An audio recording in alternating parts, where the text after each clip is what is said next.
Good morning students. आज आप इस वीडियो में कक्षा 10 lesson number 6 I love you teacher, इस लेसन में आप हेलन केलर्स के बारे में पढ़ेंगे, जो बचपन के दौरान अंधी और बहरी हो गई और उसके जीवन में किस प्रकार परिवर्तन हुआ और यह परिवर्तन कौन लाया। इस चैप्टर में उसने अपने शब्दों में व्याख्या किया है। तो हम लेसन स्टार्ट करते हैं। Helen Keller's became deaf and blind. Helen Keller's deaf माने बहरी और अंधी हुई। When she was very young, जब वह बहुत छोटी थी। सिंस शी वाज डीफ, जैसा कि वह बहरी थी। She did not learn to speak, उसने बोलना नहीं सीखा। So her parents were extremely worried, तो उसके पेरेंट्स मम्मी पापा बहुत ज़्यादा उसके बारे में चिंतित थे। देन दे फाउंड, तब उसके पेरेंट्स को फाउंड माने मिला। कौन मिला? मिस सुलेमान, एक शिक्षिका के तौर पर Sullivan. A teacher for the deaf and blind, जो बहरे और अंधे व्यक्तियों को पढ़ाती थी। डैट चेंजेस हेलन्स लाइफ, तो उस शिक्षिका के आ जाने से हेलन के जीवन में एक प्रकार का बदलाव आता है। Here is an account of the turning point in her life, in her own word.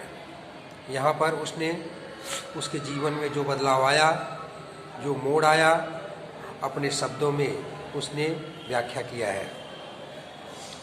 I still remember that morning, बोल रहे मुझे याद है अभी भी, सुबह का समय था। of the years 1887, 1887। I was just 7 years of age then, उस समय मेरी अवस्था यानी मेरी उम्र जो है 7 साल की थी। My teacher Anne Sullivan came to our house, उस दिन मेरी टीचर अने सुलेमान मेरे घर आती है।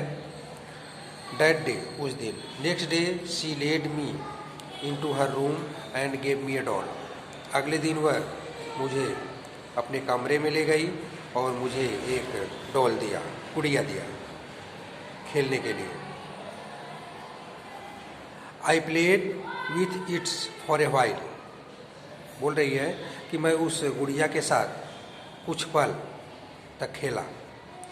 Then Miss Sullivan made some finger movement on my palm, palm मतलब हथेली।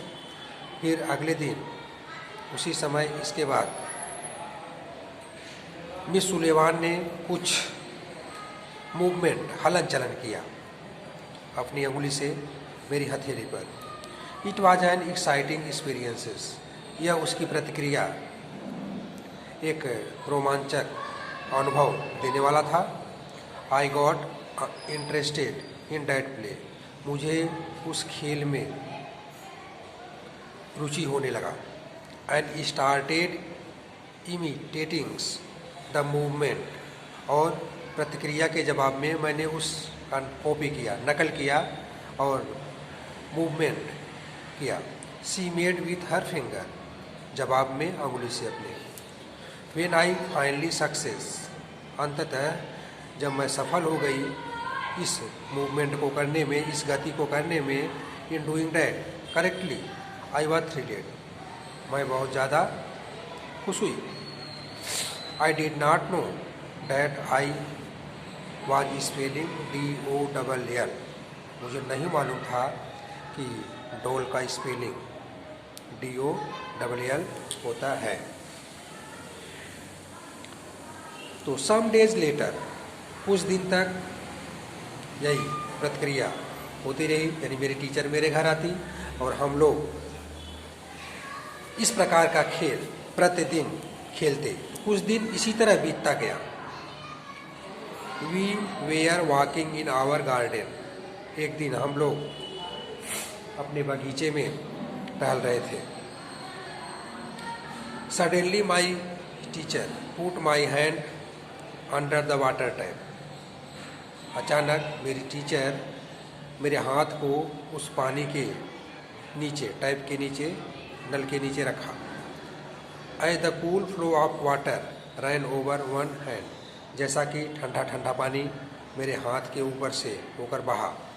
सी spelled WATER on my other palm. उसने मेरे दूसरे हाथ पर उस पानी का शब्द मीनिंग यानी वाटर लिख दिया। We play this game every day touching different object. हम लोग इस प्रकार का खेल प्रतिदिन अलग अलग वस्तुओं को स्पर्श करके खेलते। इट इवेंकेड माई सोल। इससे मेरी जो आत्मा थी, मेरी सोई हुई आत्मा इवेंकेड हुई, उसके अंदर एक प्रकार की जागृति आई। आई केम टू नो। उसी समय या उसी पल मैं समझ गई, मैं जान गई that everything had a name. इस संसार में ये सभी वस्तुओं का अपना एक अलग नाम होता है। Now each name gave birth to a new thought. और हर एक नाम एक नए थॉट को, एक नए विचार को जन्म देता है। Every object I touch. प्रत्येक वस्तु आई टच, जिसको मैंने स्पर्श किया, she made to throw with life. ऐसा प्रतीत होता था कि वह मेरे जीवन से जुड़ जाता। आहा, अरे, I was connected with the word through all the word. बोला कि इस संसार के हर शब्दों से मैं जुड़ती जा रही थी।